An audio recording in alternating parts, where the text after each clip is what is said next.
ओम नमो भगवते वासुदेवाय। ओम नमो भगवते वासुदेवाय। ओम अज्ञानतिमिरिनाधस्य ज्ञानाञ्जनशलाकया चक्षुरुन्मीलितं येन तस्मै श्रीगुरुवे नमः। श्रीचैतन्यमनोभीष्टं स्थापितं येन भूतले स्वयं रूप कदा मह्यं ददाति स्वपदान्तिकम्। वन्देऽहं श्रीगुरो श्रीयुतपदकमलं श्रीगुरों वैष्णवांश्च श्रीरूपं साग्रजातां सहगना रघुनाथान्वितं सजीवं साधुवैतं सावधूतं परिजनसहिता कृष्णचैतन्यदेवं श्रीराधा कृष्णपादान् सहगना ललिता श्रीविशाखान्वितांश्च नमो विष्णुपादाय कृष्णपृष्ठाय भूतले स्वयं जय हो श्री कृष्ण चैतन्य प्रभु नित्यानंदा श्री अद्वैत गदाधर शिवासादि गौर भक्त वृंदा नमो विष्णुपादाय कृष्ण पृष्ठाय भूतले श्रीमते भक्ति वेदांत स्वामिनिति नामिने नमस्ते सरस्वते देवे गौरवाणी प्रचारणे निर्विशेष शून्यवादी पाश्चात्य देश तारिणे वाञ्छाकल्पतरुभ्यश्च कृपा सिन्धुभ्येव च पतितानां पावनेभ्यो वैष्णवेभ्यो नमो नमः। पंचतात्मकं कृष्ण भक्तरूप स्वरूपकं भक्तावतारं भक्ताख्यं नमामि भक्तशक्तिकं नमो महावदानाय कृष्ण प्रेम प्रदायते कृष्णाय कृष्ण चैतन्य नामने गौरीतशे नमः। हरे कृष्णा कृष्ण कृष्ण हरे हरे हरे राम राम राम हरे हरे। हरे कृष्ण कृष्ण कृष्ण हरे हरे हरे राम राम हरे हरे। हरे कृष्ण कृष्ण कृष्ण हरे राम राम हरे हरे। हरे कृष्ण, आप सभी का हार्दिक स्वागत है। हरे कृष्ण कृष्ण कृष्ण कृष्ण हरे राम राम हरे हरे। हरे कृष्ण कृष्ण कृष्ण हरे राम राम हरे। हरे कृष्ण कृष्ण कृष्ण हरे राम राम हरे हरे।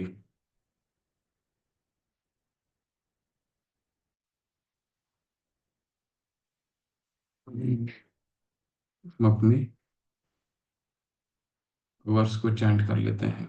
वाचो वेगम मनसा क्रोध वेगम जिह्वा वेगम उदरपस्त वेगम एतान् वेगान् युविषहेत धीर सर्वामपि मां पृथ्वीं सशिष्यात्। वाचो वेगं मनसः क्रोधवेगं जिह्वा वेगमुदरोपस्थवेगम् एतान् वेगान् यो विषहेत धीर सर्वामपि मां पृथ्वीं सशिष्यात्।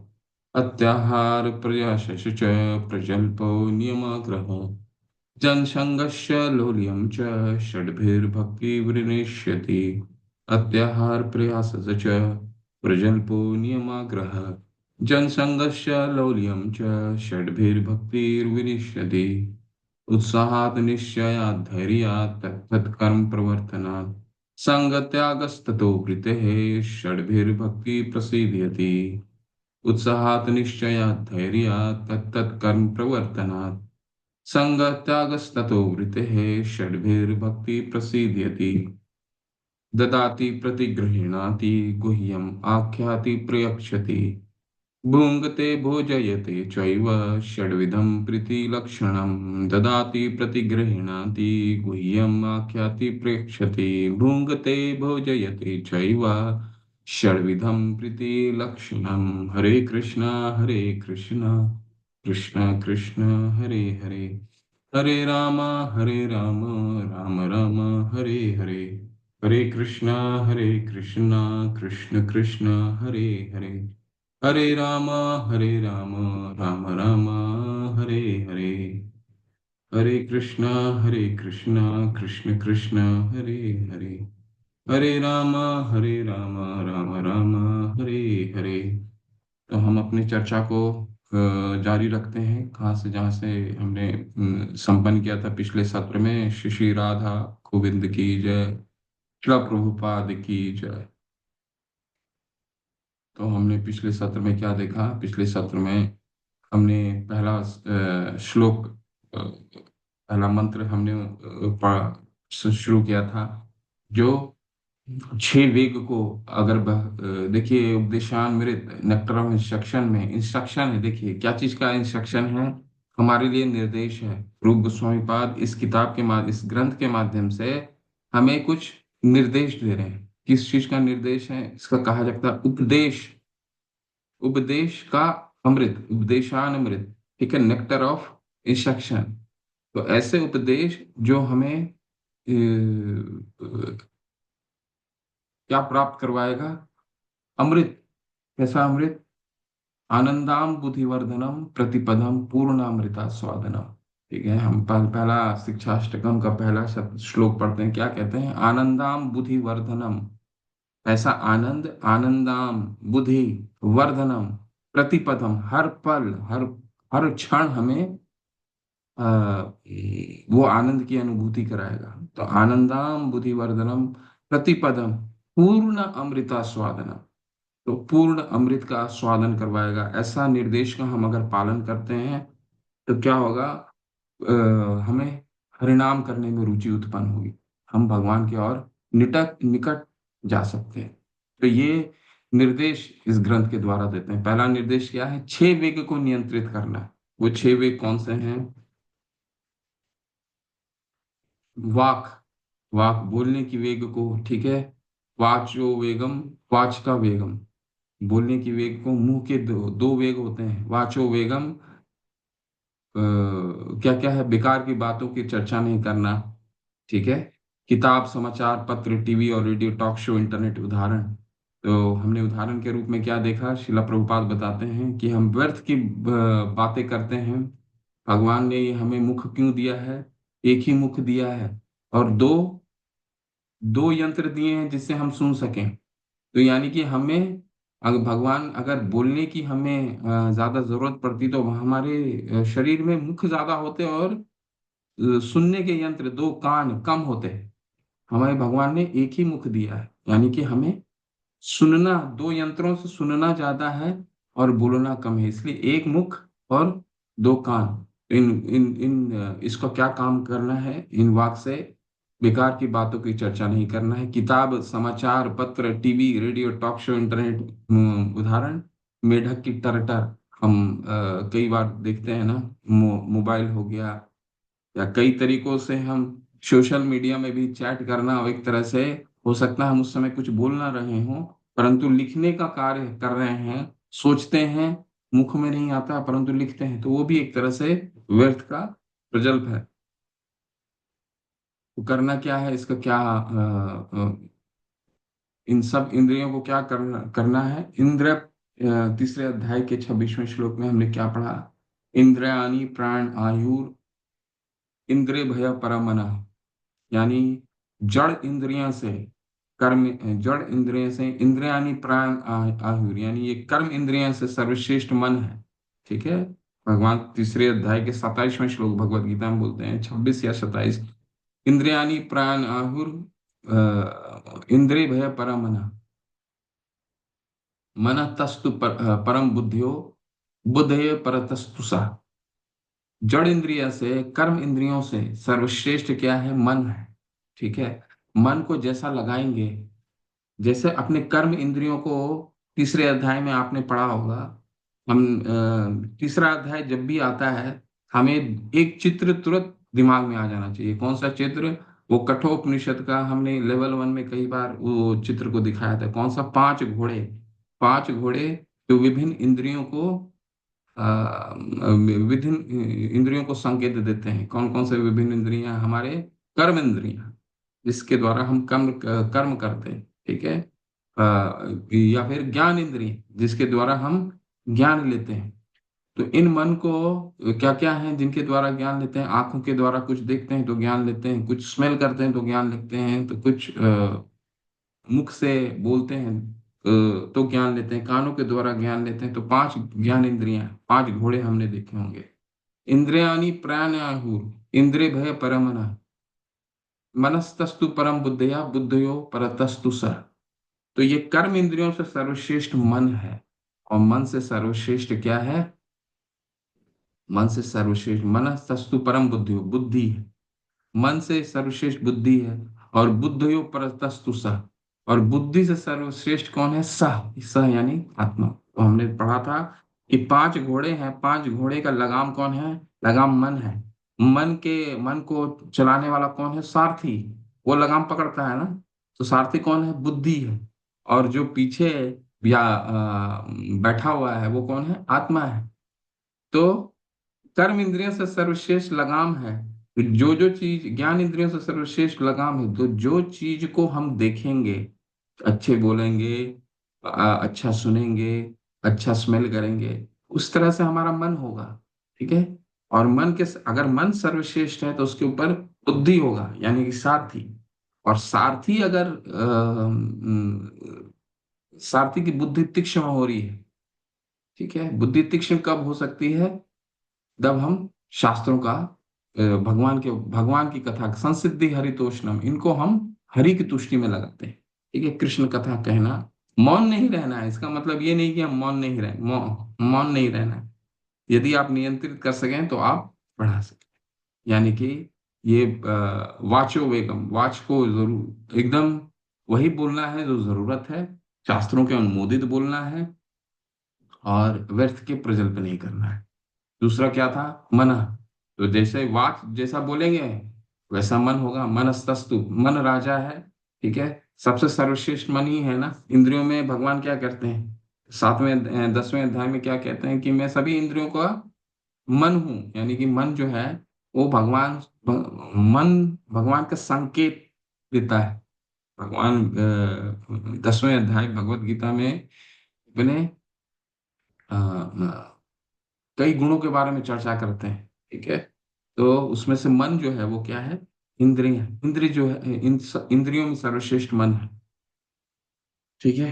तो नीचा मन ऊंचा करना, प्रभु का हमेशा चिंतन करना, मन मना भव मत भक्तो मत त्याजी माम नमस्कुरु। तो वो एक दिन में नहीं होगा। तो हमें क्या करना होगा? निरंतर अभ्यास योग युक्तेना चेतसा न अन्य गामिना, भगवान 8वें अध्याय में करते हैं, उसका अभ्यास करना होगा। भगवान के में चिंतन करने का अभ्यास करना होगा, प्रैक्टिस करना होगा, तब हमारा मन लगे रहे। इसीलिए तो शिला प्रभुपाद बताते हैं, देखिए कि जो भी इस्कॉन में है, इस्कॉन के 3 लेयर हैं। इस्कॉन अगर आप देखेंगे, एक इंस्टीट्यूशन है, एक संस्था है। इस संस्था के 3 स्तर है। पहला स्तर क्या है? पहला स्तर बाह्य स्तर है। मंदिर में प्रोग्राम है, बहुत सारे कार्यक्रम होते हैं, सुबह से कार्यक्रम शुरू होता है, मंदिर में कई उत्सव मनाए जाते हैं। ठीक है। नृत्य होते हैं, कीर्तन होता है, गान होता है। ये सब क्या है? ये कदम कानन महाराज बोलते हैं कि अगर इंद्र इस्कॉन को देखें तो 3 स्तर में बांटा जाता है। ठीक है। पहला जो स्तर है वो बाह्य स्तर है, जो हम देखते हैं। ठीक है। उसमें क्या है? उसमें हम उत्सवों को देखते हैं, कार्यक्रम को देखते हैं, भगवत गीता का प्रोग्राम होता है, श्रीमद् भागवतम का प्रोग्राम होता है। ये बाह्य स्तर है। ये बाह्य स्तर क्या है? क्यों है बाह्य स्तर? क्योंकि ताकि हमारा मन निरंतर लगा रहे। ठीक है। दूसरा स्तर आता है, दूसरा स्तर होता है प्रोसेस, क्रिया। किस प्रोसेस में? उस प्रोसेस में जो जिसमें प्रीचिंग आती है। ठीक है। श्रीमद् भागवतम का पठन आता है, रटन आता है, खासकर प्रीचिंग। मतलब भगवान इस पूरे फिलॉसफी में और अंदर जाना। और जो तीसरा होता है, ठीक है, तीसरा स्तर क्या होता है? तीसरा स्तर उत्तम भक्तों का होता है। उत्तम भक्त क्या है? बाह्य रूप से उतना प्रेरित नहीं होते हैं। वो भगवान के श्रीमद् भागवतम, भगवत गीता के गुह्य तत्व को समझने का प्रयास करते हैं, उत्तम भक्त। तो ये जो इस्कॉन संस्था है, 3 भागों में भाग किया जाता है। बाह्य स्तर, मध्य स्तर, और सबसे सर्वश्रेष्ठ स्तर। उत्तम भक्त, मध्यम भक्त, कनिष्ठ भक्त। तो ये जो भी बाह्य स्तर में देखते हैं, मंदिर का निर्माण करना, प्रोग्राम करना, ये क्या है? ये सिर्फ ये प्रक्रिया है ताकि हम मन निरंतर लगा सके। मन जब निरंतर लगेगा तो हम फिर दूसरे स्तर पे जा सकते हैं, यानी कि नाम का निरंतर चिंतन, फिर भगवान का प्रचार प्रसार। ठीक है, भगवान के प्रचार प्रसार तभी हम कर सकते हैं जब हमारा इंद्रिय खुद नियंत्रण कर सकें।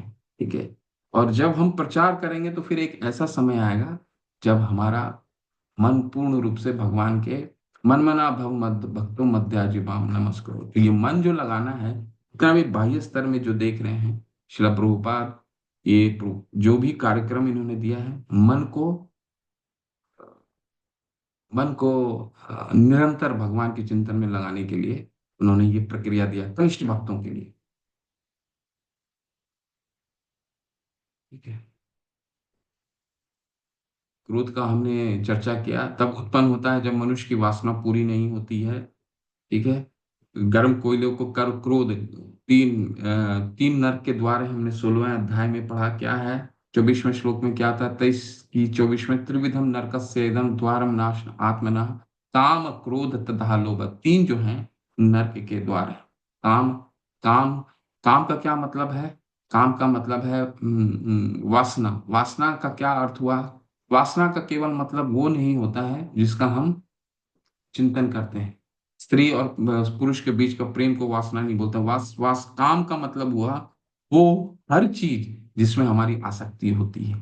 ठीक है, वो क्या हो सकता है? तीन चीजें हो सकती है। क्या क्या हो सकता है? कनक, कीर्ति, कामनी। कनक मतलब धन। ठीक है, कनक, कीर्ति, यानी कि कीर्ति मतलब हमारा प्राइड, ईगो, कीर्ति, और कामनी। ठीक है, यानी कि स्त्री। तो ये तीन चीजें काम में आता है। धन का लोभ, धन की कामना, हमारी इज्जत, समाज में हमारा क्या स्तर है, कनक, कीर्ति और कामनी। ये तीन चीजें हैं, ये तीन चीजों का आसक्ति को काम कहा जाता है। ठीक है, ये जब प्राप्त नहीं होता तो क्या होता है? क्रोध की उत्पत्ति होती है। ठीक है, क्रोधात भवति सम्मोहात, सम्मोहात स्मृति विभ्रम। हमने दूसरे अध्याय का 65वें श्लोक में पढ़ा। समाधान क्या है? कृष्ण के सेवा में इसका इस्तेमाल करना। जगाए और मधाए, हनुमान, अर्जुन, ऐसा हमने कई उदाहरण देखा। भगवान महाप्रभु चैतन्य हमें क्या सिखाते हैं? असुरों का वध नहीं करते हैं, नमो महावदानाय, महावदनाय। और वो क्या सिखाया हमें उन्होंने, कि असुरों को भी कैसे भगवान के भक्त बना सकते हैं। जगाए और मधाए जैसे उदाहरण हमारे शास्त्रों में, हम लोग शास्त्रों में पढ़ते हैं। ठीक है, तो क्रोध, अब यहां तक तो हमने कर लिया। अब तीन और बाकी हैं। जिह्वा वेग, जिह्वा का वेग कैसे कह सकते हैं? जिह्वा का वेग, जीव खाद्य पदार्थों को स्वाद लेना चाहता है। ठीक है, समाधान प्रसाद लेकिन प्रतिबंध के साथ।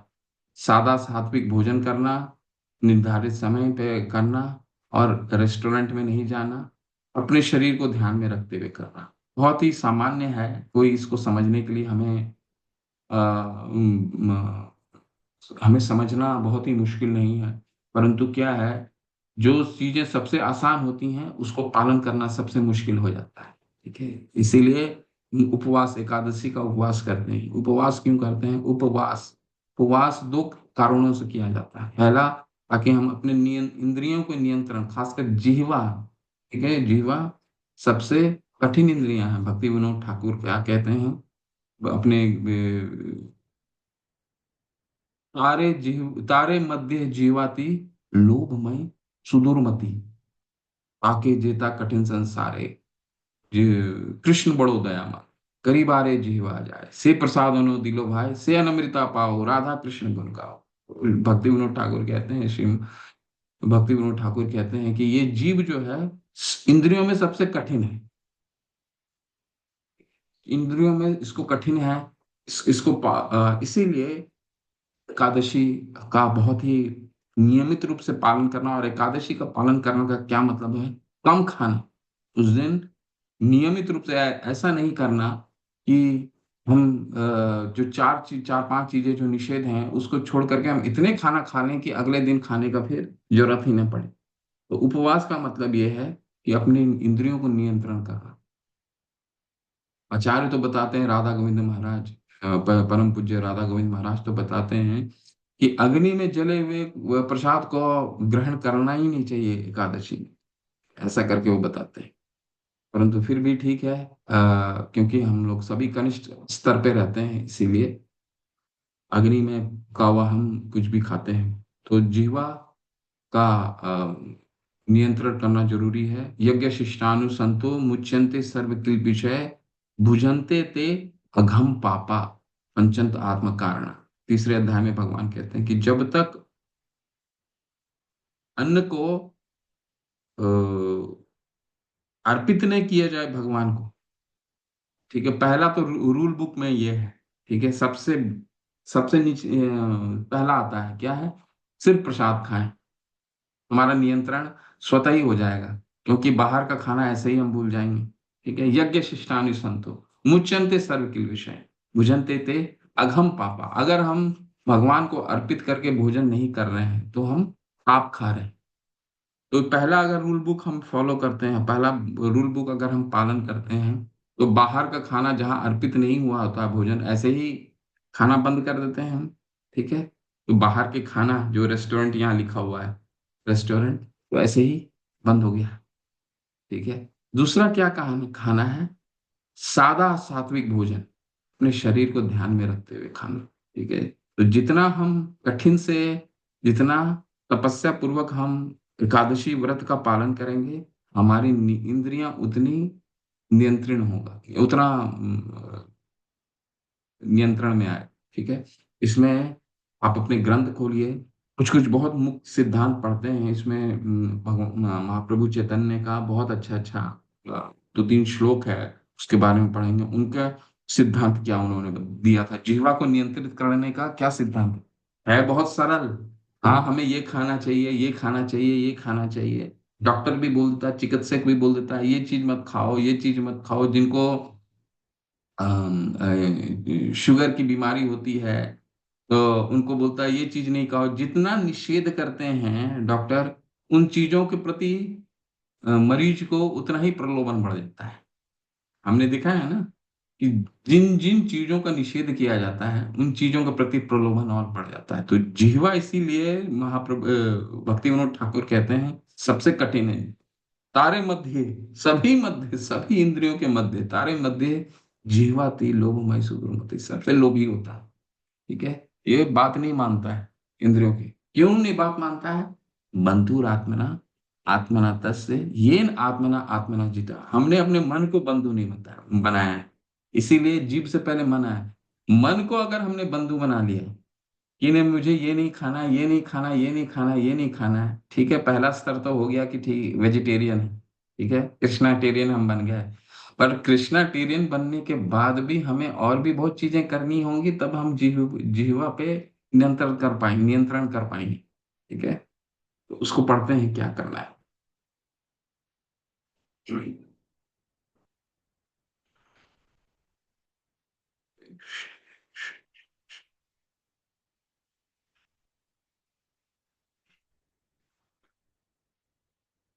हरे कृष्ण कृष्ण कृष्ण हरे हरे, हरे राम हरे राम राम हरे कृष्ण हरे हरे।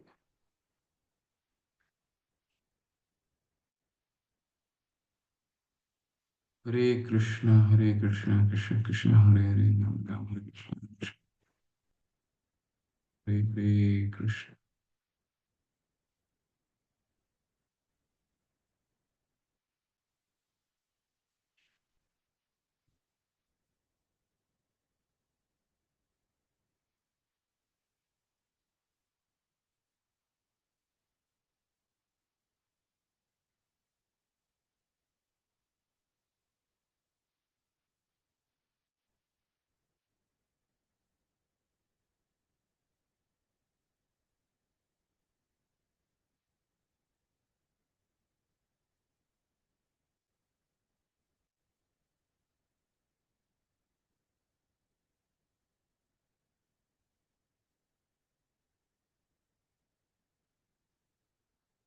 ये भी बहुत सुंदर है, इसको पढ़िए।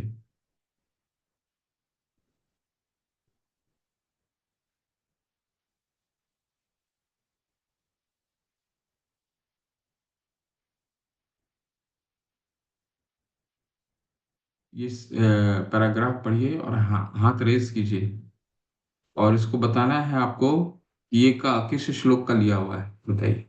पढ़िए, पहले तो वो पढ़ लीजिए, सुभद्रा माता। हरी हरी, हरे कृष्ण। हरे कृष्ण। दंडवत प्रणाम प्रभु। धन्यवाद प्रभु। हे भगवान, ये भौतिक शरीर अज्ञान का पिंड है और सारी इंद्रियां मृत्यु की ओर ले जाने वाली पगडंडियों की जाल है। हम न जाने कैसे भौतिक इंद्रिय भोग के सागर में गिर गए हैं और समस्त इंद्रियों में से जीव अति भुक्खड़ तथा दुर्दम है। इस संसार में जीव को जीत पाना अत्यंत कठिन है, लेकिन हे कृष्ण, आप हम पर बड़े कृपालु हैं। आपने हमें जीव को जीतने में सहायता करने के लिए यह उत्तम प्रसाद भेजा है।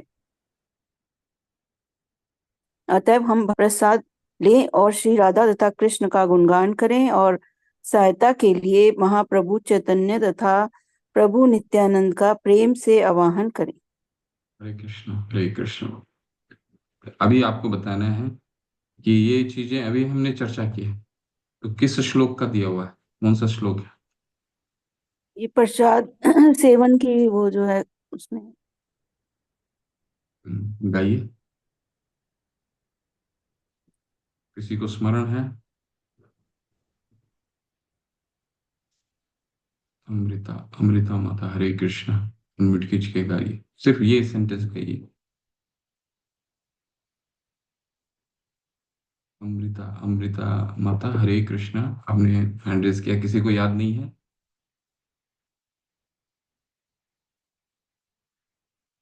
टुटू महाराणा, हाँ जी। अमृता माता। हरे कृष्णा प्रभु जी। महाप्रसादे गोविंदे नाम ब्राह्मणे वैष्णवे, इसका ये। जी, गाइए, ये वाला गाइए। ये गाइए। संसार में जीव को जीत पाना अत्यंत कठिन है, कौन सा भाग है महाप्रसाद गोविंद? अभी तो मैंने बताया आपको, सभी को। बहुत सुंदर माता, आपने सही बोला। इसको बताइए, महाप्रसाद में कौन सा भाग है? शरीर विद्या जाल जड़ेंद्रिय ताहे काल जीव फले विषय सागरे तार मध्य जीवा अति लोभमय सुदुर्मति ताके जेता कठिन संसारे। हरी हरी, बिल्कुल। देखिए क्या लिखा है, तारे मध्य है इस संसार में जीव को जीत पाना अत्यंत कठिन है, लेकिन हे कृष्ण, आप हम पर बड़े कृपालु। तारे मध्य जीवाति लोभमय सुदुर्मति ताके जेथा कठिन संसार है। ठीक है, ये बहुत कठिन है जीव को दूर पाना। कृष्ण बड़ो दयामय, कृष्ण बड़े कृपालु हैं। कृष्ण बड़ो दयामय, करे बारे जीवा जाए से प्रसाद अनो दिलो भाई। तुम प्रसाद भेजा है, से अमृता पाओ, राधा कृष्ण गुण गाओ। ठीक है, अतएव हम भरपेट यह प्रसाद लें और श्री राधा कृष्ण, राधा तथा कृष्ण का गुणगान करें। ठीक है, भरपेट खाएं और इसका गुणगान करें। और सहायता के लिए महाप्रभु चैतन्य तथा नित्यानंद, प्रभु नित्यानंद का प्रेम का आह्वान करें। लेकिन ये जो स्तर है, ये प्रथम स्तर है। प्रथम स्तर है यहाँ पे। इंद्रियों को तो आपने नियमित कर लिया, ठीक है, इंद्रियां नियमित हो गई। क्या किया आपने? आपने क्या किया कि सिर्फ शाकाहारी भोजन किया, भगवान को यज्ञ शिष्टान, आपने पाप खाना बंद कर दिया। यज्ञ शिष्टान संतो मुच्यन्ते सर्व किल विषय भुजन्ते ते अघम पापा। ठीक है, आपने पाप खाना बंद कर दिया, बाहर का खाना बंद कर दिया, सिर्फ भगवान का प्रसाद खा रहे हैं। लेकिन ये पहला स्तर है, इसके ऊपर भी जाना है। अगर मन, अगर जीवा के क्योंकि जीव भक्ति विनोद ठाकुर क्या कर रहे हैं, सबसे कठिन इंद्रिय है। इसके ऊपर क्या करना होगा, इसके ऊपर करने के लिए क्या करना होगा? ठीक है, ये अगला पैराग्राफ हम नहीं पढ़ेंगे। हम्म,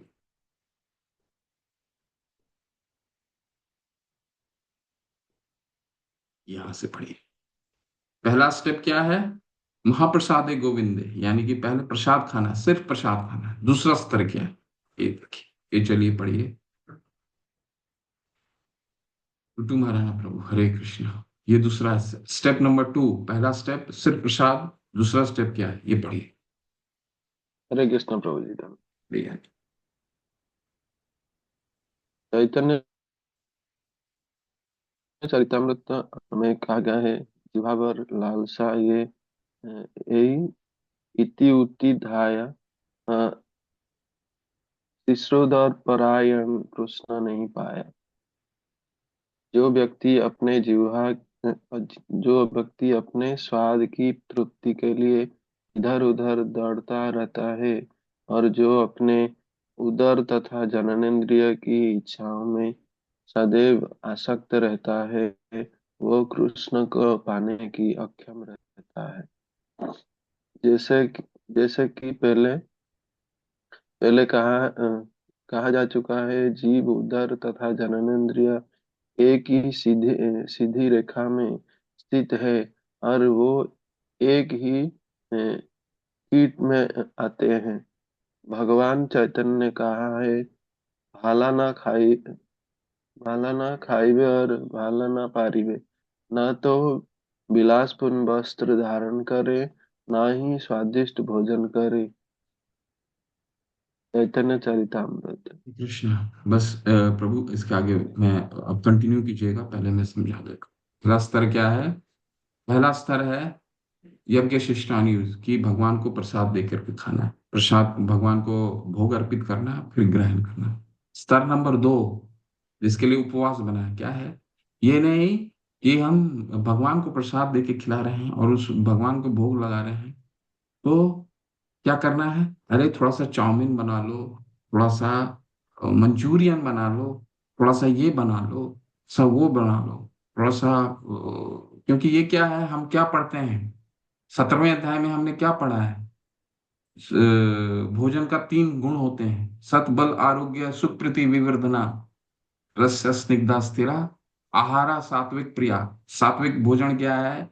भोजन का मेन काम क्या है? भोजन का काम है आयु सत बल आरोग्य सुख प्रीति विवर्धन, आयु बढ़ाना, आयु बल, बल प्रदान करना, आयु बल आरोग्य, हमें हमेशा आरोग्य रखना, यानी कि हमें स्वस्थ रखना। आयु बल आरोग्य सुख प्रीति विवर्धना, सुख प्रदान तृप्ति प्रदान करना है। भूख, जब प्यासे होते हैं तो पानी जब पीते हैं तो कैसा तृप्ति प्राप्त होता है? वो उस समय और कोई भी पेय उस तरह का तृप्ति नहीं दे सकता जैसे पानी देता है। ठीक वैसे ही भोजन करने के बाद तृप्ति होना चाहिए, सुख प्रीति विवर्धना, सुख प्रदान होना चाहिए। ये है भोजन का मेन कार्य। भोजन का मेन कार्य है आयु बढ़ाना, बल प्रदान करना, शरीर को स्वस्थ रखना और सुख प्रीति विवर्धन, सुख प्रदान करना। सुख कैसे प्रदान होगा? चाउमीन खाने से हो सकता है हमने भगवान को प्रसाद अर्पित करके खाया हो, ये लेकिन क्या है, रजोगुण में आ जाता है। इन सब चीज से रजोगुण उत्पन्न होता है। ठीक है, रजोगुण में क्या है? रजोगुण में क्या हमने पढ़ा था? अत्यधिक तीखे, खट्टे, नमकीन, इस तरह के भोजन क्या होते हैं? राजसी भोजन होते हैं। तो महाप्रभु ने क्या क्या कहा है, हमें क्या बताया है? जिह्वे जिह्वार लालसाय ए इति उति धाय, यानी कि जीवा के लालसा को, जीवा के वेग को हम कई जगह भागते हैं। ये मिल जाएगा खा लेंगे, वहां पे ये मिल जाएगा खा लेंगे, हो सकता है प्रसाद हो, ये मिल जाएगा खा लेंगे, ये मिल जाएगा खा लेंगे, इति उति धाय, यहाँ से उधर जा रहे हैं, उधर से इधर जा रहे हैं। शिष्णो दर परायण कृष्णा नहीं। दो चीजें जिसने नहीं करी, कृष्ण कभी नहीं मिलेगा। तो पहला क्या है? जिह्वा, जिह्वा के वेग को नियंत्रण करना, पहला। दूसरा शिष्णोदर, शिष्णोदर मतलब कि अपने जनेन्द्रियां। ठीक है, अर्जेस फॉर सेक्स, शिष्णोदर। और यहाँ पे क्या लिख रहा है? जो व्यक्ति अपने स्वाद की तृप्ति के लिए उधर उधर दौड़ता और जो अपने उधर तथा जनेन्द्रिय की इच्छाओं को सदैव में आसक्त रहता है, वह कृष्ण को पाने में अक्षम रहता है। 3 चीजें एक लाइन में हैं। कौन कौन सी? हमारे जिह्वा, हमारे उदर यानी हमारे पेट, और हमारी जनेन्द्रियां। तो जिह्वा के वेग को हम नियंत्रित करते हैं सिर्फ स्वास्थ्य और स्वास्थ्यवर्धक खाना खाना। स्वास्थ्यवर्धक खाना क्या मतलब? जितना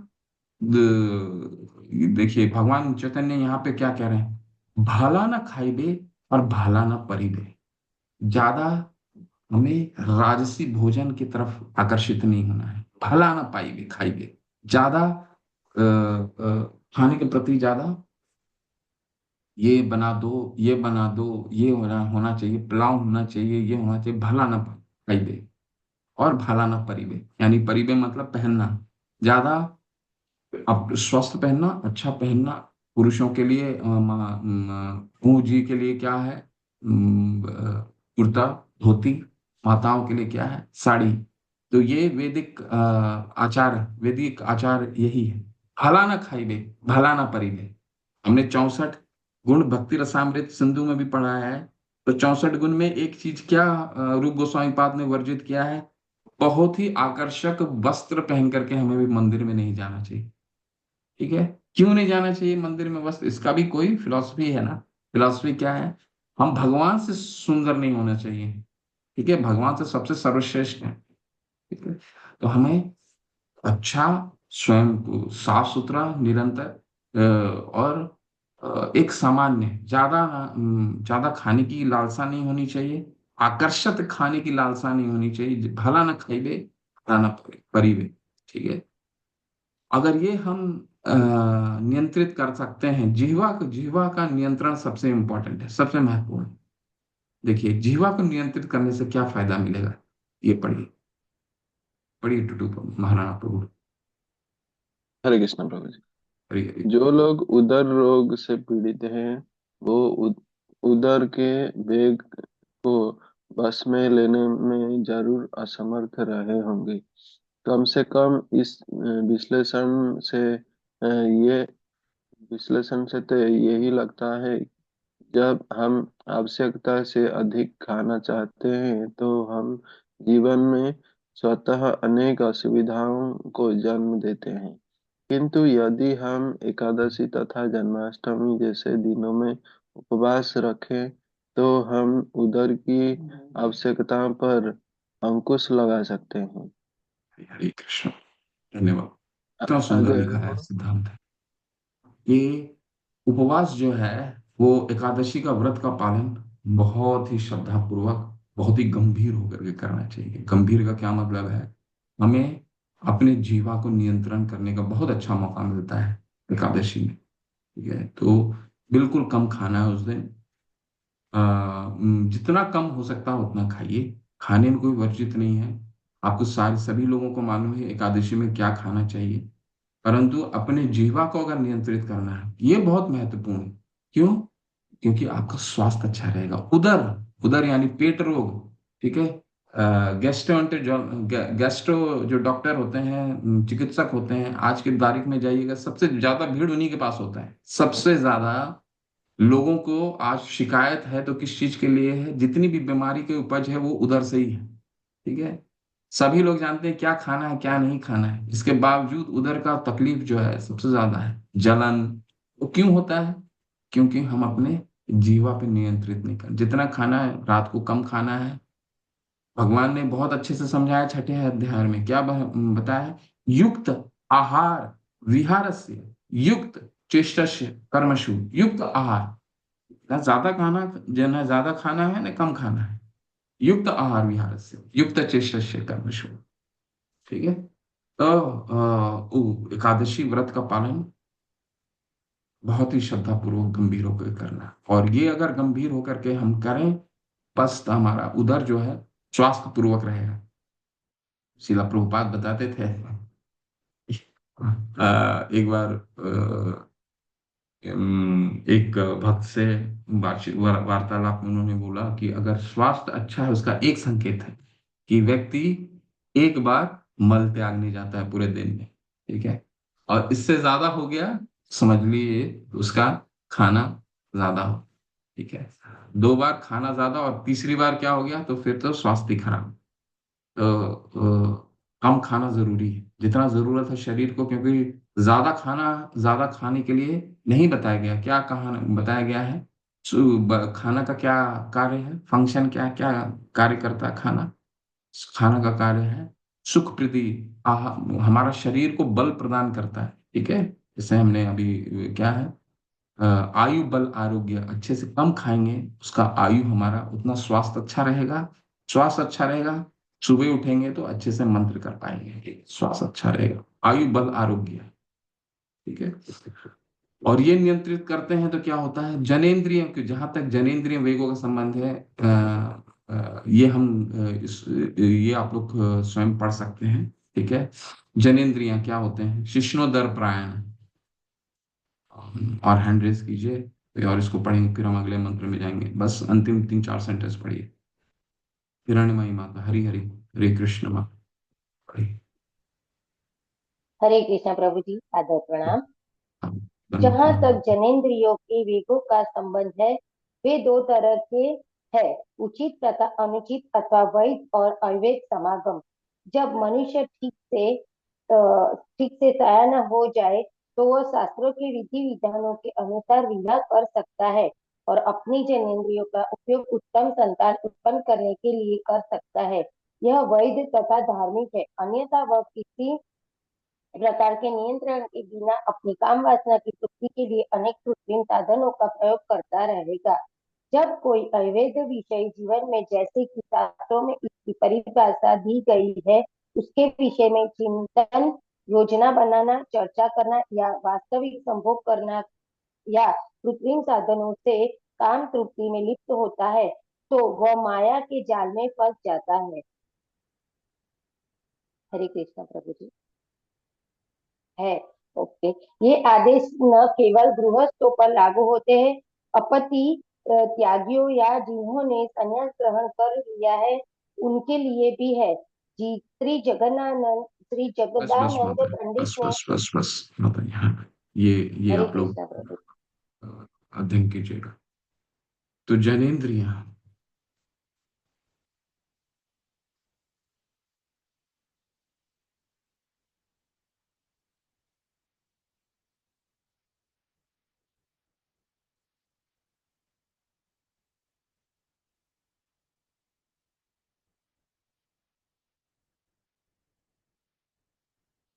ये कथा तो हम जानते ही होंगे।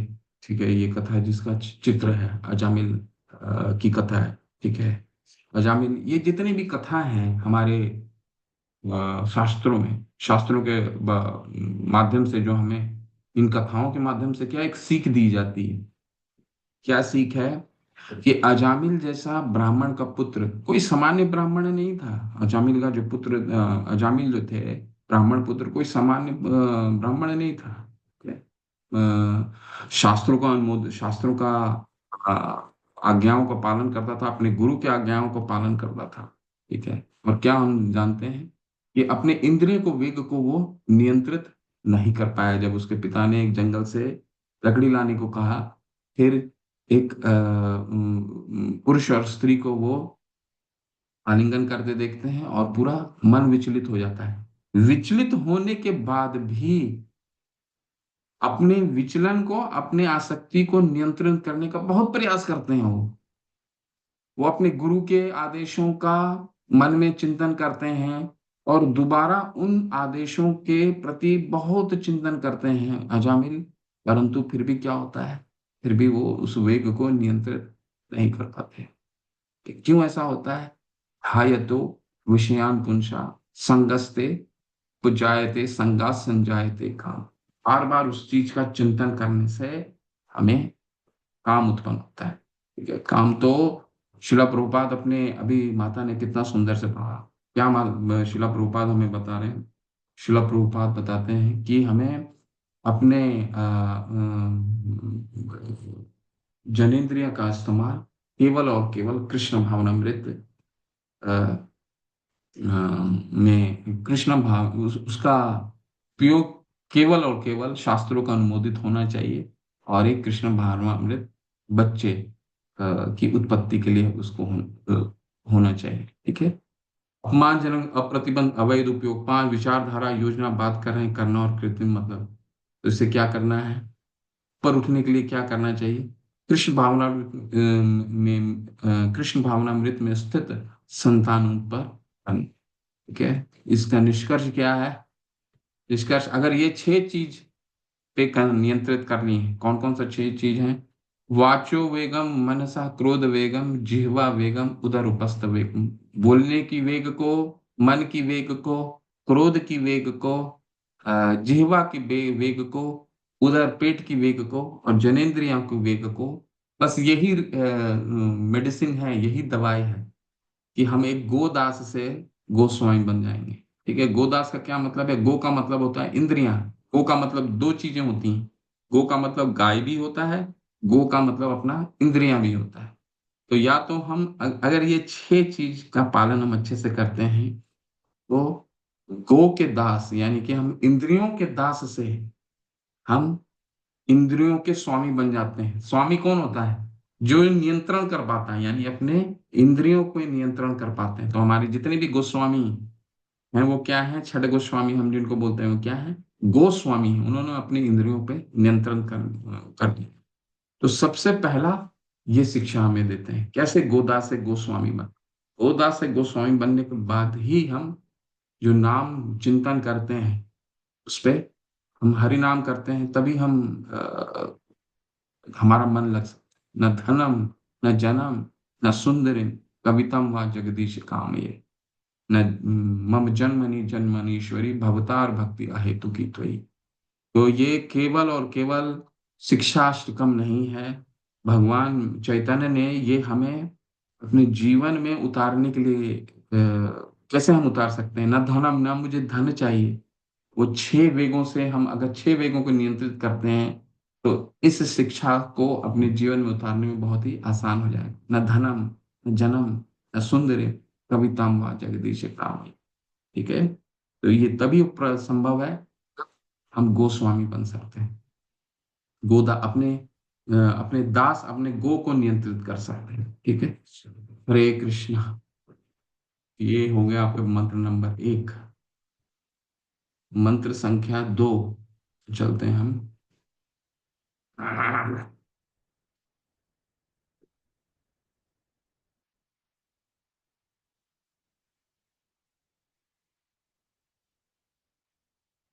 बहुत अच्छे इंस्ट्रक्शंस हैं अभी।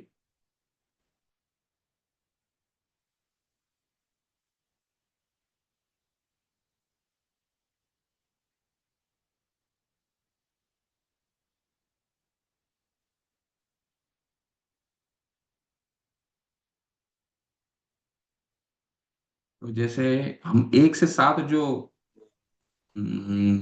इसमें 11 मंत्र हैं। ठीक है, तो 1 से 7 जो पढ़ेंगे वैदिक भक्ति के नियमों को पालन करना है।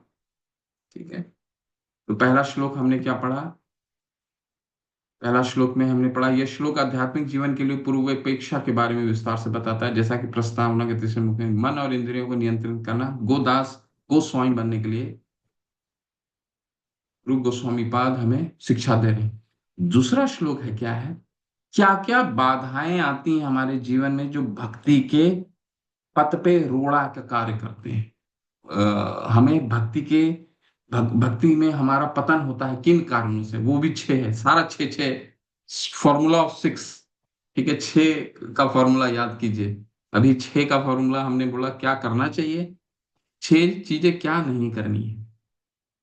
ठीक है, श्लोक 2 मन और इंद्रियों को नियंत्रित न करने के परिणामों का वर्णन करता है। देखिए, अगर हम उन वाचो वेगम मन सा क्रोध वेगम, वाच मन, क्रोध, जीवा, उदर, उपस्थ, ठीक है, अगर इन चीजों को कंट्रोल नहीं कर पाए, इन छह चीजों के, तो क्या निकलने वाला है वो देखिए। श्लोक संख्या 2 मन और इंद्रियों को नियंत्रित न करने के परिणामों का वर्णन करता है। अपनी मर्जी से बद्ध आत्मा भगवान की भौतिक ऊर्जा के अधिकार क्षेत्र में आ गई है।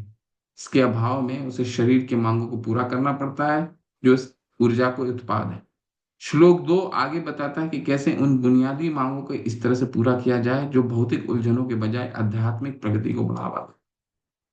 तो बंधुरात्मना आत्मना तस्य येन आत्मना आत्मना जिता आत्मना तस्तु परम आत्मना तस्तु परम। मन को जिसने नियंत्रण कर लिया, मन उसका सबसे बड़ा मित्र है, और जिसने नियंत्रण नहीं कर पाया वो सबसे बड़ा शत्रु है। तो उसका जो अगर हम नियंत्रण नहीं कर पाए छह चीजों का, क्या होने वाला वो पढ़िए। अत्याहार प्रयास च प्रजल्पो नियम आग्रह जन संघर्ष लोलियम च षड्भिर्भक्ति विनिश्यति। छह चीजें यहाँ भी है, क्या क्या करने से हमारा भक्ति में पतन होता है। और ये बहुत रिलेटेबल है, बहुत ही हम इसको जीवन से जोड़ सकते हैं। छह चीजों, यही हम करते हैं। खासकर मुझ जैसा व्यक्ति इन छह चीजों में रहता है। जिससे भक्ति का पतन होता है। अति आहार, अत्याहार का क्या मतलब? अधिक भोजन करना या अधिक संग्रह करना। अत्याहार का मतलब है कोई चीज को इकट्ठा करना ज्यादा मात्रा में, ज्यादा खाना खाना तो ज्यादा, कपड़े पहनना तो ज्यादा, ज्यादा कपड़े घर में रखना, जूता पहनना तो ज्यादा, चप्पल पहनना है तो ज्यादा चप्पल, आज ये चप्पल पहनेंगे, कल वो चप्पल पहनेंगे, परसों वो चप्पल पहनेंगे। ठीक है। पेन, आज ब्लू पेन से लिखेंगे, कल ब्लैक से लिखेंगे, परसों तीसरे पेन से लिखेंगे। ठीक है। किताब, आज हमने कोई भक्ति में आ जाता है फिर भी इसके बाद कहते हैं, इसके बाद मैं सुनाता हूँ, मैंने कई जगह देखा है। आज कोई उन्होंने लेक्चर सुना, उस लेक्चर में दो किताब का वर्णन है, वो दो किताब खरीद के लिया है। कल दूसरा देखा सुना, उसको खरीद के लिया है। तीसरा सुना, उसको खरीद के लिया है, चाहे पीडीएफ डाउनलोड कर लिया उन्होंने। ठीक है। ये क्या हो गया? ये भी अत्याहार में आता है। अभी आपने एक किताब खत्म नहीं करा, दूसरा किताब आप लेके आए। ठीक है। अत्याहार, अति, कोई चीज का अति करना। प्रयासश्च, प्रयासश्च का मतलब है उस अति चीज के लिए प्रयास करना। अत्यधिक उद्यम। प्रजल्प, प्रजल्पो यानी कि व्यर्थ की बातें करना। नियम यानी विधि विधान। आग्रह, अत्यधिक या आसक्ति। जनसंग, संसारिक प्रवृत्ति वाले व्यक्तियों के संग करना। लौलियम, अत्यधिक अभिलाषा या लालच। च यानी षड भी, इन छह द्वारा भक्ति विनश्यति यानी नष्ट हो जाता है। जब कोई निम्नलिखित छह क्रियाओं में अत्यधिक लिप्त हो जाता है तो उसकी भक्ति विनष्ट हो जाती है। क्या? आवश्यकता से अधिक खाना या आवश्यकता से अधिक धन संग्रह, नंबर एक। नंबर दूसरा, इन संसारिक वस्तुओं के लिए अत्यधिक उद्यम करना जिनको प्राप्त करना अत्यंत कठिन है। कोई चीज आपको आराम से मिल रहा है और आपको ज्यादा चाहिए तो उसके लिए प्रयास भी ज्यादा करना पड़ेगा ना, है ना? 9 से 5 तक 8 घंटे में आपको जितना तनख्वाह मिलता है या जिनकी जितनी कमाई है उसमें संतुष्ट नहीं होता तो लोग क्या करते हैं? ज्यादा धन कमाने के लिए और ज्यादा कार्य करते हैं। आपकी जगह 10 कार्य कर सकते हैं, चाहे वही कंपनी में कार्य करते हो या फिर, ताकि अपने अ, ऊपर के लोग को दिखा सकें कि वो ज्यादा काम, 8 घंटे पर्याप्त हैं। अगर हम अच्छे से काम करते हैं तो पर्याप्त है। तो ज्यादा करने के लिए फिर ज्यादा काम करने की आवश्यकता है। ज्यादा काम करेंगे तो क्या होगा? आपको, आपके जो जीवन का उद्देश्य है उससे भटक जाएंगे। तीसरा क्या? संसारिक विषयों के बारे में अनावश्यक बातें करना, प्रजल्पो। ठीक है। आज यहाँ क्रिकेट मैच ये हो गया, आज यहाँ सिनेमा ये हो गया, पड़ोस में ये हो गया, ये क्या हो गया? प्रजल्प। ठीक है। भक्ति में भी आ गया है, ये भक्त यहाँ चले गए, ये भक्त ये क्लास कर रहे हैं, ये भक्त ये क्यों कर रहे हैं, ये भक्त ये भी प्रजल्प है। ठीक है। यहाँ पे ये क्लास में हो रहा है, इस क्लास में ये लोग जा रहे हैं, इस क्लास में ये भी लोग जा रहे हैं, ये भी प्रजल्प है।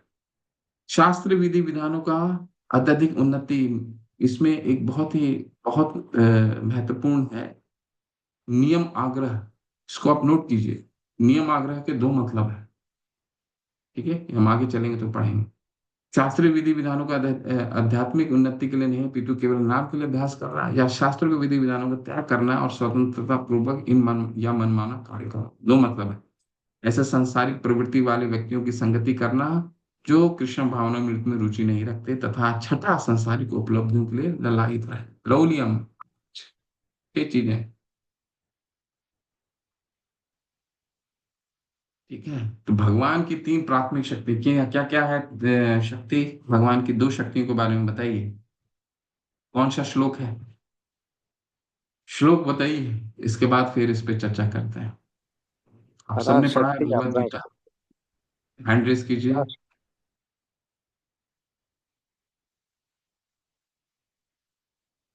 भगवान की दो मुख्य शक्तियां कौन कौन से हैं? हैंड रेस करके उत्तर दीजिए। कहाँ पे भगवत गीता में आया है? हैंड रेस कीजिए। कहाँ पे भगवत गीता में लिखा गया है?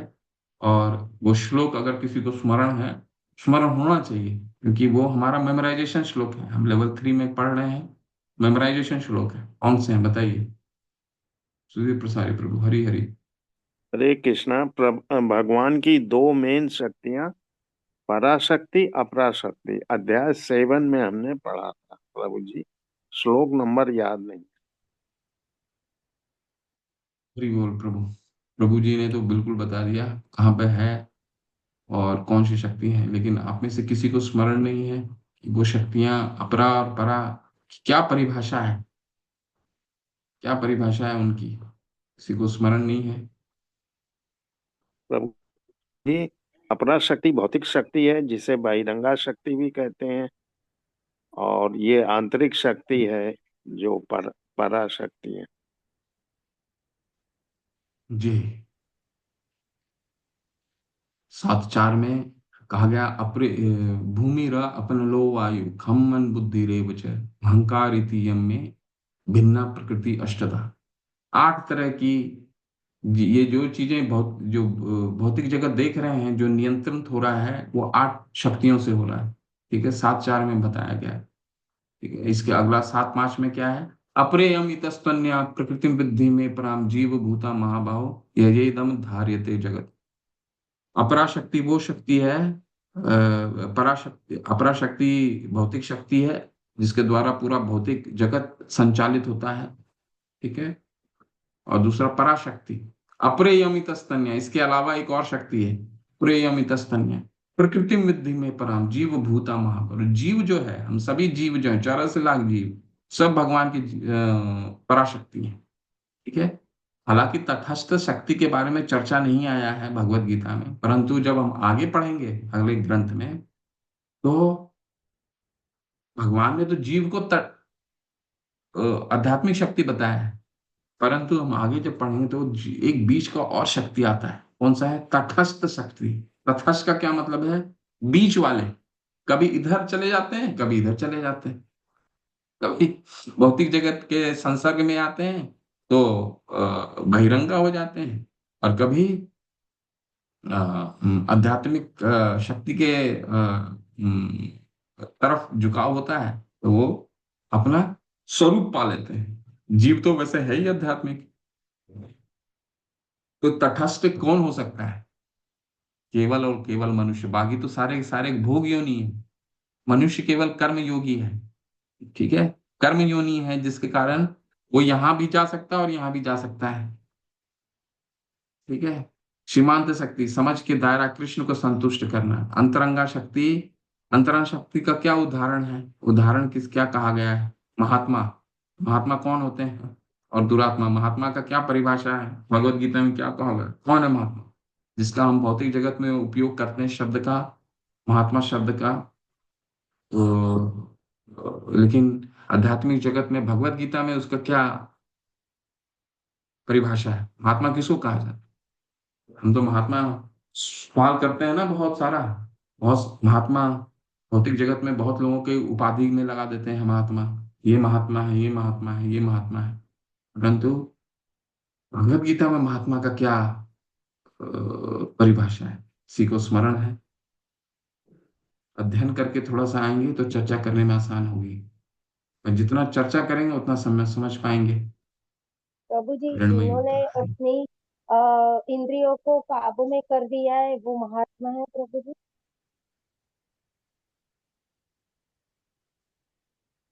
बिल्कुल मत, अभी तो पढ़ा हमने, पहला मंत्र ही तो पढ़ा। महात्मा का क्या है? वाचो वेगम मनसा क्रोध वेगम जिह्वा वेगम उदर उपस्थ वेगम एतान वेगान यो विषेहेत धीर। ठीक है, ये 6 वेगों को नियंत्रण करने वाला महात्मा है। उसका सार रूप में भगवान बताते हैं, महात्मा नस्तु माम पार्थान देवीं प्रकृति माशिता भजन्ते अनन्य मनसो। जो भजन करता है, हर समय हमेशा भजन करता है, उसको महात्मा कहते हैं। और देवी प्रकृति के, देवी यानी कि राधा रानी के, यहाँ पे इस श्लोक में महात्मा नस्तु माम पार्था, यानी कि 9वें श्लोक 9वें अध्याय में कहा गया है कि देवी के रक्षा में रहता है। तो सततम कीर्तन करने वाला को महात्मा कहा गया। महात्मा वही हो सकता है जो हर समय कीर्तन, भजनते अनन्य मनसो, अनन्य रूप से भगवान को भजन करे, उसको महात्मा कहते हैं। भजनते अनन्य मनसो, अनंत रूप से भजन कर सकता है। वो वही भजन कर सकता है जो 6 वेगों को नियंत्रण कर पाता है ना।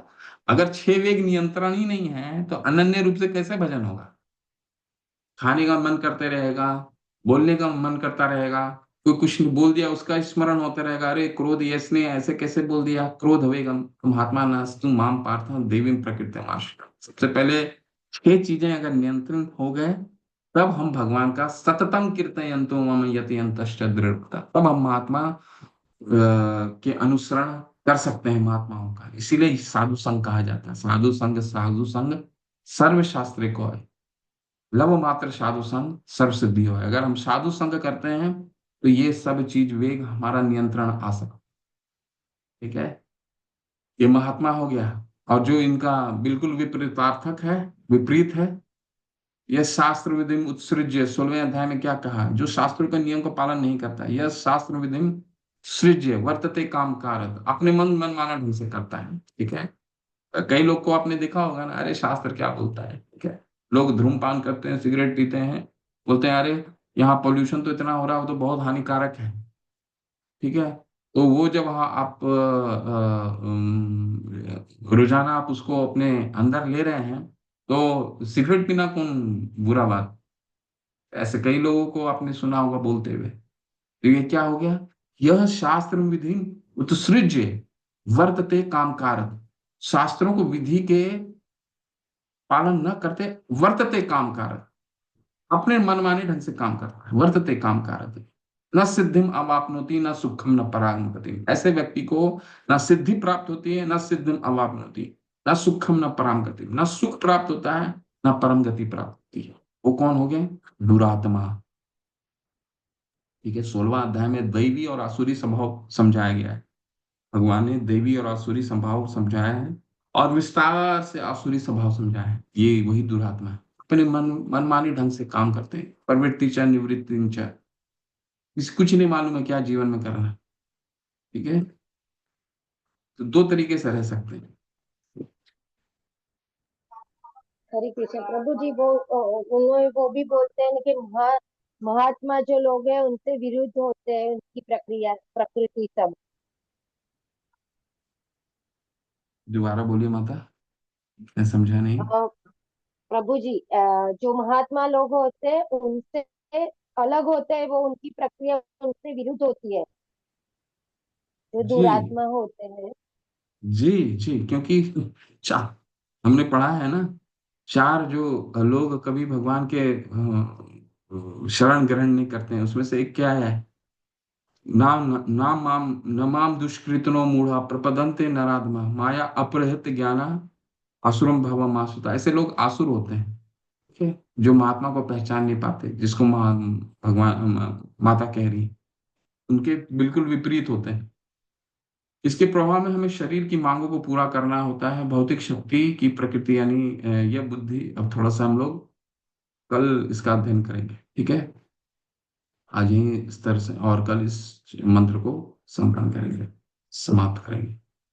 ठीक है, इसको पढ़ के आइए, तो फिर क्या है, पढ़ने में चर्चा करने का में थोड़ा आसानी होगा।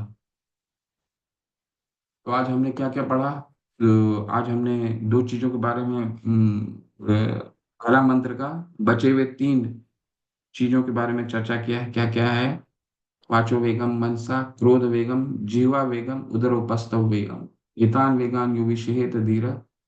अगर ये 6 चीजों को जो नियंत्रित कर लेता है, पृथ्वी में शिष्य, पृथ्वी में शिष्य बनाने के लिए योग्य हो जाता है, उसको महात्मा। शिष्य शिष्य कौन बना सकता है, महात्मा ही बना सकते हैं, उत्तम भक्त। ठीक है ना। और दूसरा आज हमने क्या पढ़ा, दूसरा किन चीजों को नहीं करना है, भक्ति में क्या पतन का कारण बन सकता है, वो क्या क्या है, त्याहार, प्रयासश्च, प्रजल्पो, नियमाग्रह, जन संगश्च, लौलियम च, षड्वीर भक्ति वनस्पति। ठीक है, इसके बारे में विस्तार से कल चर्चा करेंगे। कोई चीज का त्याहार, खाना आदि, कोई चीज का अति नहीं करना है, उसके लिए अति करने के लिए ज्यादा प्रयास नहीं करना है। अत्याहार प्रयासश्च, प्रजल्पो नियमाग्रह, व्यर्थ की बातें नहीं करनी।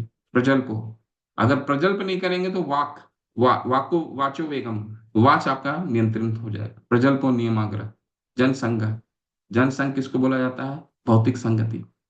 जनसंगस्य लौलियम च, लौलियम क्या है, लालच, भौतिक चीजों के प्रति लालच। तो इन 6 चीजों को, वेग को नियंत्रण करने का हम विस्तार से कल अध्ययन करेंगे। हरे कृष्णा, शिल प्रभुपाद की जय हो। किसी का कोई प्रश्न है, कोई कुछ पूछना चाहते हैं, जोड़ना चाहते हैं, ऐड करना चाहते हैं, पूछ सकते हैं।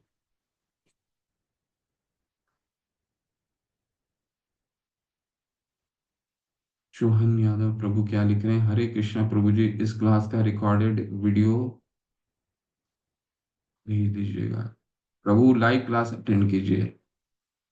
भेजूंगा क्लास, जरूर वीडियो भेजूंगा, लेकिन कोशिश कीजिए लाइव क्लास अटेंड करने के लिए।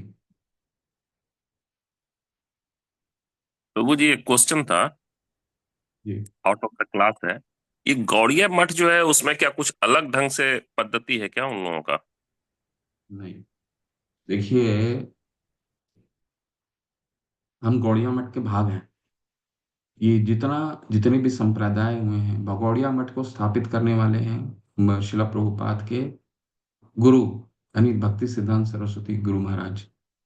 ठीक है, तो उन्होंने गौड़िया मठ को स्थापित किया, और ये इस्कॉन जो है गौड़िया मठ का ही भाग है। गौड़िया मठ से ही निकल के स्थापना किया है। सिद्धांत एक ही है, सब सिद्धांत एक है। ऐसे कई गौड़िया संप्रदाय में करीबन 13 संप्रदाय। ठीक है, सभी एक ही सिद्धांत फॉलो करते हैं, कोई सिद्धांत में कोई फर्क नहीं है, तरीका अलग है। ठीक है, तरीका हो सकता है अलग हो। एक्चुअली शिला प्रभुपाद शुरू गौड़िया मठ में ही थे, परंतु क्या हुआ कि गौड़िया मठ से शिला प्रभुपाद का, उनके बहुत गुरु भाई गौड़िया मठ में ही थे, क्योंकि उनका सारा सब सब कुछ शुरुआती गौड़िया मठ से ही है। लेकिन क्योंकि शिला प्रभुपाद प्रचार करना चाहते थे, और उस तरह का प्रचार का सहयोग उनके अपने गुरु भाइयों के द्वारा नहीं मिल पाया, तो फिर उनको ये सारा कार्य अकेले वहां से निकल के करना पड़ा। जब वो अमेरिका भी गए थे, तो गौड़िया मठ से उन्होंने बहुत, गौड़िया मठ के उस समय सबसे जो उस समय सबसे उच्च पद पे बैठे थे, उनको उन्होंने बहुत ही प्रार्थना किया कि आप आइए, कुछ हमें कुछ धन दीजिए, यहाँ पे मंदिर की स्थापना करना अमेरिका में। परंतु उनके तरफ से कोई सहयोग नहीं। तो शिला प्रभुपाद ने ये अपने तरीके से इस संगठन को स्थापित किया, परंतु सिद्धांत एक ही है प्रभु, सिद्धांत में कोई फर्क नहीं है, चलने का ढंग अलग अलग हो सकता है। ठीक है, समझ में आया प्रभु? ये तो समझ में आ गया प्रभु। जैसे मैं एक और बात बोलना था, जैसे एक बार मैं मई में गया था मायापुर, इस्कॉन में मैंने मतलब स्टे भी किया था।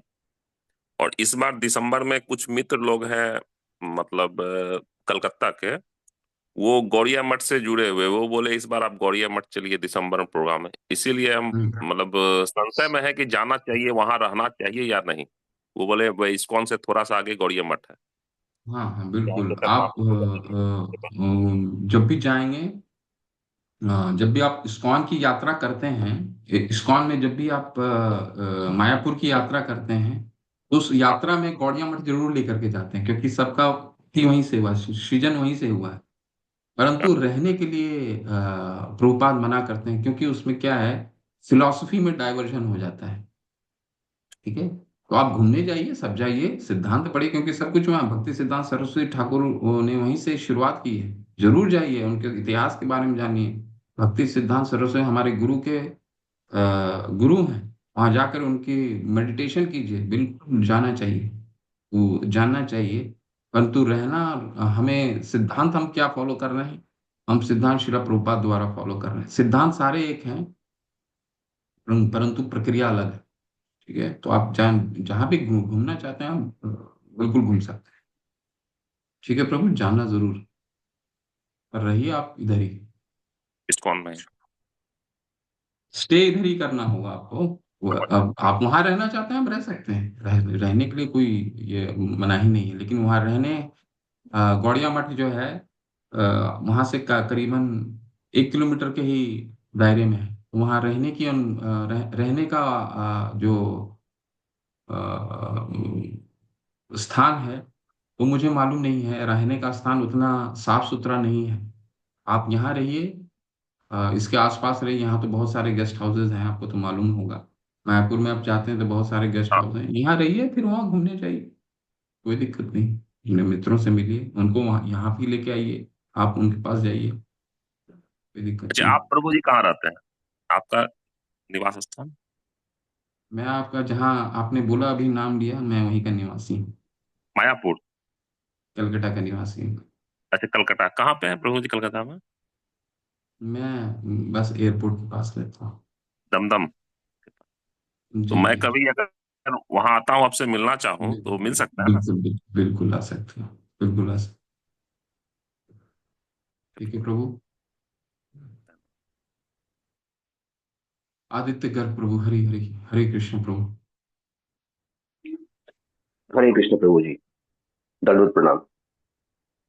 प्रभु जी, मेरा क्वेश्चन क्विज को लेके है कि जैसे थर्ड लेवल की जो एक क्विज का लिंक में शायद कुछ प्रॉब्लम आई थी, है ना, हिंदी वाले जो क्विज का था। तो अभी मेरे ख्याल से रिजॉल्व नहीं हुआ, क्योंकि हम बार बार उसमें लॉग इन कर रहे हैं तो वो दिखाई नहीं दे रहा है। क्योंकि हम्म उसमें मेरा question ये था कि वो ऑलरेडी जैसे लेवल 3 हम लोगों ने कंप्लीट कर लिया, मैंने कंप्लीट कर लिया है। तो हम्म। मेरी इच्छा थी कि उसका सर्टिफिकेट जमा करके अब जो है लेवल 4 में जाके और एडवांस स्टडी किया जाए। तो उसमें अभी भी कुछ प्रॉब्लम चल रही है लीक में, या किसी और तरीके से मुझे लॉग इन करना पड़ेगा? ये मेरा इसमें क्वेश्चन था। आप लेवल 3 के क्विज की बात कर रहे हैं क्या प्रभु? हाँ, लेवल 3 का क्विज। हाँ, अब उसका समाधान नहीं हुआ है प्रभु। उसका समाधान थोड़ा अच्छा, तो वेट ठीक है। कीजिए। हाँ, थोड़ा वेट तो कीजिए तब तो। हम लेवल 3 की क्लासेस ही कंटिन्यू करते रहेंगे, ताकि हम्म। उसमें एक तरह से रिवीजन, जब तक वो समाधान नहीं होता है तब तक हम लेवल 3 की क्लासेस ही कंटिन्यू करते रहेंगे, ताकि एक रिवीजन हो जाए एक तरह से लेवल 3 का। आपका आप तो पहले भी आपने कुछ भाग तो किया था ना, अपने पिछले सत्र में आप ज्वाइन किए थे ना आदित्य? लेवल 3 की मैंने क्विज भी कंप्लीट कर ली थी पूरी इसकी, लेवल 3 की। सिर्फ ओ। सर्टिफिकेट जनरेट करके वो जमा करना रह गया था। हम्म। ओके। ठीक है, मैं आज मंदिर में पता करता हूँ कि इसका क्या हुआ है। तो आपको कल मैं इसका अपडेट देता हूँ कहाँ तक पहुँचा है क्विज वाला। हाँ। जी जी, क्योंकि बीच में मेरी माता जी से ही बात हुई थी व्हाट्सएप पे, तो उन्होंने हम्म भी ये कहा था कि शायद उसके लिंक में अभी भी कुछ इशू है जो रिजॉल्व नहीं हुआ है। हम्म हम्म। तो ठीक है प्रभु जी, जब तक ये सॉल्व नहीं होता इशू तब तक हम लेवल 3 में फिर से एक बार कंटिन्यू करते हैं, ताकि ठीक है मेरा जो है इसमें रिपीटेशन हो जाएगा। जी। कल मैं आज मैं इस पे आपके इसमें आपका आज चर्चा करता हूँ, मंदिर में चर्चा, एडमिनिस्ट्रेशन में चर्चा चर्चा करके आपसे बात करूंगा, कल बात करूंगा। जी जी। और साथ में ही पिछले हफ्ते में जो है मैंने भगवान कृष्ण की सेवा में अपनी जो भी मैं सेवा कर सकता हूँ ये ऑफर किया था, कि अगर कहीं भी ट्रांसलेशन में या पोस्टर में इस तरह से, या फिर इवन व्हाट्सएप ग्रुप